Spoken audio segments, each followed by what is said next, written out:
Ready for a deep dive. Today we're looking at, yoga schools, ashrams, and maybe even a touch of reincarnation. We'll be exploring excerpts from Pasted Text, a first-hand account of building this really unique yoga school in Ranchi, India. It's really fascinating stuff. It's not just about, bricks and mortar, but about the founders' personal journey, their motivations, the challenges they faced, even some surprising events along the way. Yeah, right from the beginning, the founder seems really conflicted about organizations. They describe them as hornets' nests, like full of conflict, not very rewarding. I'm sure many of us have felt that way at some point. Oh yeah, for sure. But their guru offers this really interesting perspective. Yeah. Comparing organizations to beehives instead, essential for spreading that spiritual honey. Now that's an interesting point. It suggests that we need both, right? The structure, the organization, and then the spirit, the teaching, the essence. Right. And it seems like spreading those teachings is really central to the guru's philosophy. There's this kind of unexpected moment where he talks about the founder, maybe missing a wife's companionship later in life. And he makes this point that those who don't have a family, they have to take responsibility for a larger one.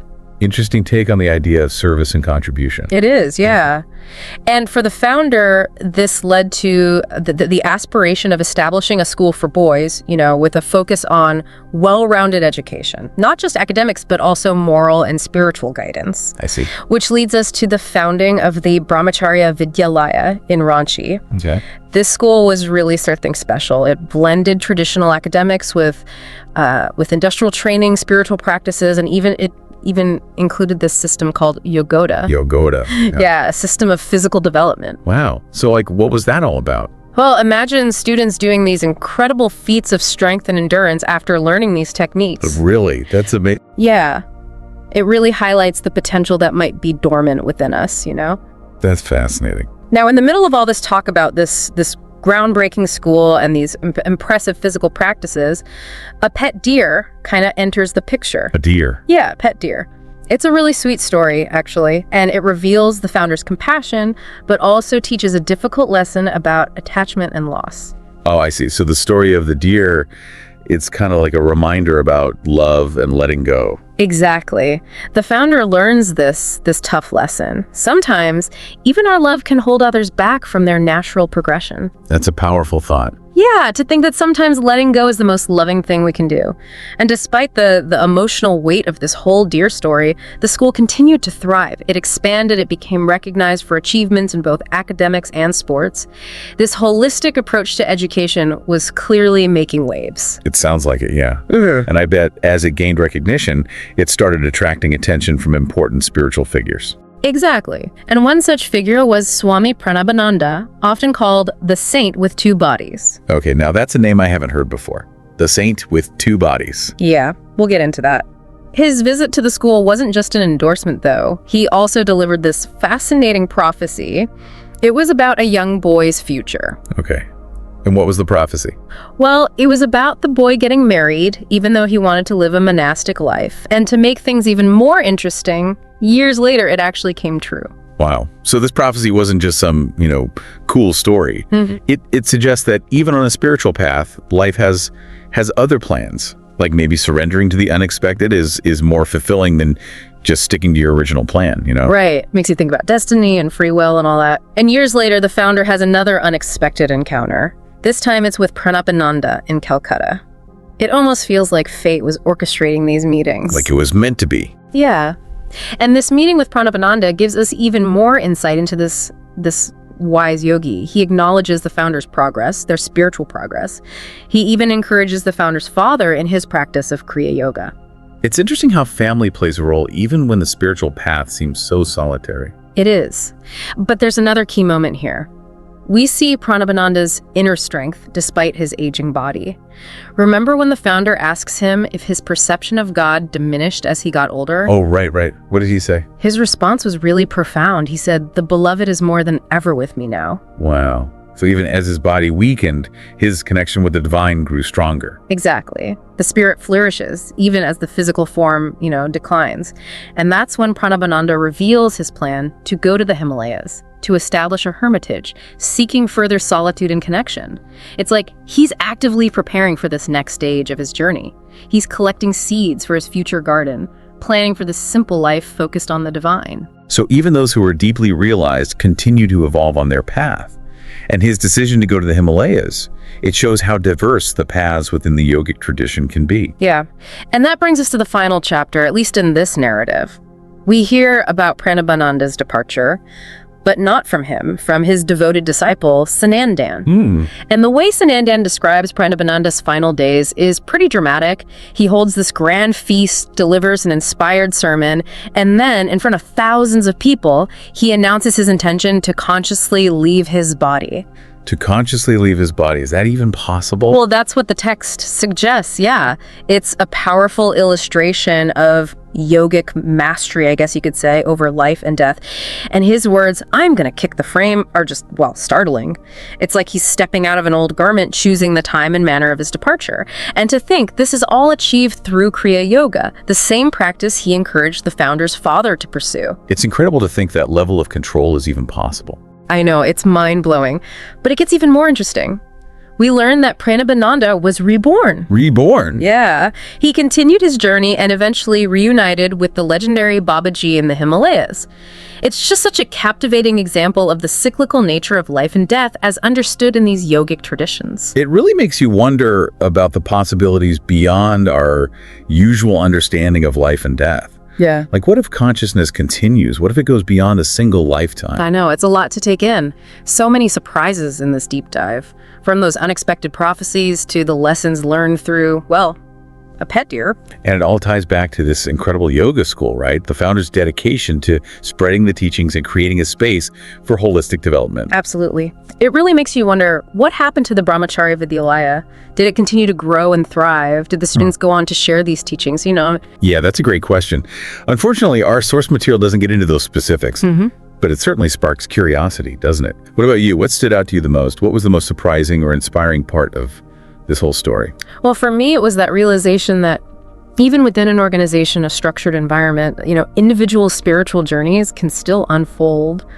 And sometimes in the most unexpected ways, like that young boy who was predicted to marry. Right. Even though he wanted to live a monastic life, life had other plans. It just goes to show, sometimes those unexpected turns can lead to, well, a richer journey than we could have imagined. Maybe even more fulfilling than sticking to, that original plan. Right. A good reminder to stay open to those possibilities, even when they don't exactly match our initial vision. And speaking of mind-blowing, Pranabananda, the saint with two bodies, that story really pushes the limits, doesn't it? It really does. I mean, to think someone could just choose to leave their body, consciously and then be reborn, continuing that spiritual evolution, it's pretty wild. It really challenges those conventional ideas about life and death, for sure. Might seem fantastical to some, but those concepts are deeply rooted in those yogic traditions. It makes you wonder, what if our understanding of reality, what if it's just a tiny fraction of what's truly possible? It's a good question. A really thought-provoking one. It invites us to think bigger. To consider a broader perspective. It does. And even if we don't necessarily, subscribe to the idea of reincarnation or yogis choosing the moment of their death, there's still a lot to take away from this whole exploration. Oh, absolutely. Like the importance of balance. Balancing those worldly duties, with our inner spiritual aspiration. Something we all struggle with, right? Juggling responsibilities while still trying to nurture that inner self. Exactly. And this story, it gives us a fresh way to look at that balancing act, like how to approach it. It also highlights the power of education.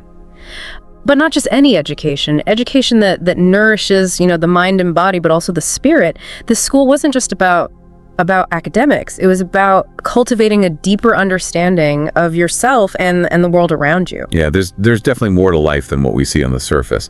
And sometimes those most profound truths, well, they're found in the most unexpected places. Yeah. I think that's what makes these deep dives so captivating. I agree. Each one is a chance to broaden our horizons, question our assumptions, and, just discover new ways of looking at things. Absolutely. New ways of looking at the world and ourselves. So what does all this mean for you, dear listener? What can we learn from this journey through yoga, ashrams, and even the possibility of reincarnation? Well, I think on a larger scale, it encourages us to question our own assumptions about life, death, what it means to truly live a fulfilling life.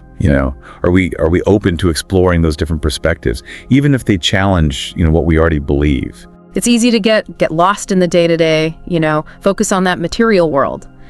But this story reminds us that there's this whole other dimension, this realm of spiritual growth that's open to all of us. Right, to nurture that spiritual side, to seek out practices that connect us to something bigger. And this story, it encourages us to really find what resonates, whether it's yoga, meditation, or just spending time in nature. It's about making that effort to cultivate that inner connection. And maybe most importantly, it encourages us to embrace those unexpected turns in our own lives.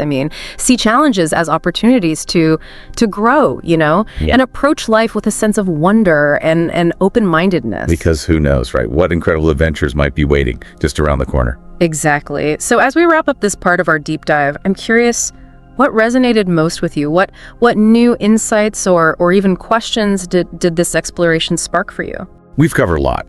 From the practical stuff like how to establish a yoga school to those bigger philosophical concepts like reincarnation and conscious death.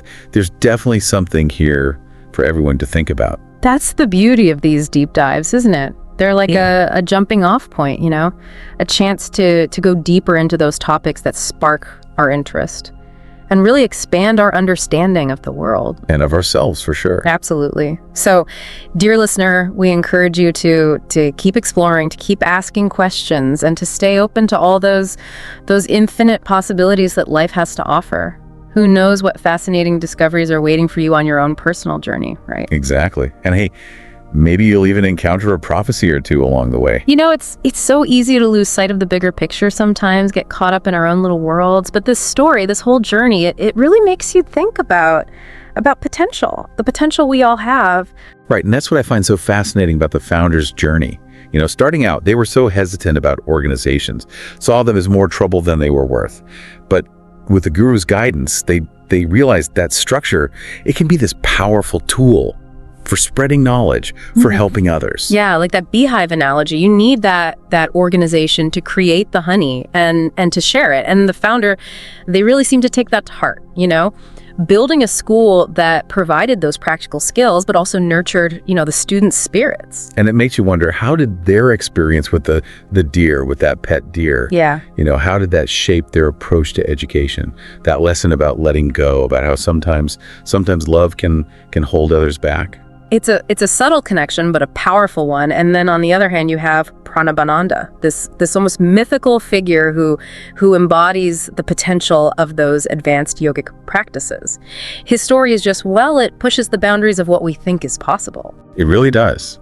Consciously choosing to leave your body and then being reborn to keep going on that spiritual journey. It's a big concept. It challenges, our Western understanding of life and death. Yeah, it suggests that maybe there's more to our existence than just this one lifetime, that maybe consciousness, it continues in some form, even after the physical body is gone. It's a lot to think about, for sure. And even if those specific beliefs don't resonate with you, there's still that universal message about growth, about seeking that connection with something larger than ourselves. Absolutely. The founder, they sought connection through the school, through teaching. Paramahansa, he sought solitude and connection with the divine in the Himalayas. We all have our own paths, and the story just encourages us to explore them, with open minds and open hearts.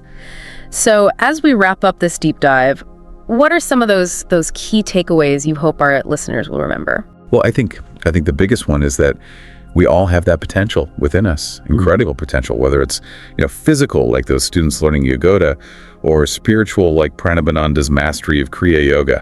We're capable of so much more than we realize. And to tap into that potential, we have to be open, open to new ideas, challenge those assumptions we have, and explore different perspectives. The story, it's full of twists and turns. Prophecies that come true, a yogi choosing the moment of his death. Life is full of surprises. And it's those unexpected moments, those are the ones that can lead to growth, to a deeper understanding. And lastly, I think this deep dive really highlights the importance of connection. Connecting with others, with nature, with a sense of the divine. We're not meant to go through life alone. And finding those connections, they bring meaning, purpose, support to our journeys. Beautifully said. Thanks for joining us on this deep dive into the world of, well, yoga, ashrams, and the unexpected. We hope it sparked some curiosity, inspired you to keep exploring these fascinating topics. And keep asking questions. Always keep asking questions. Thanks for listening. Thank you for listening till the end. Please subscribe, turn on the notifications, like, comment, and share with your friends. This will help more listeners to discover our channel and content.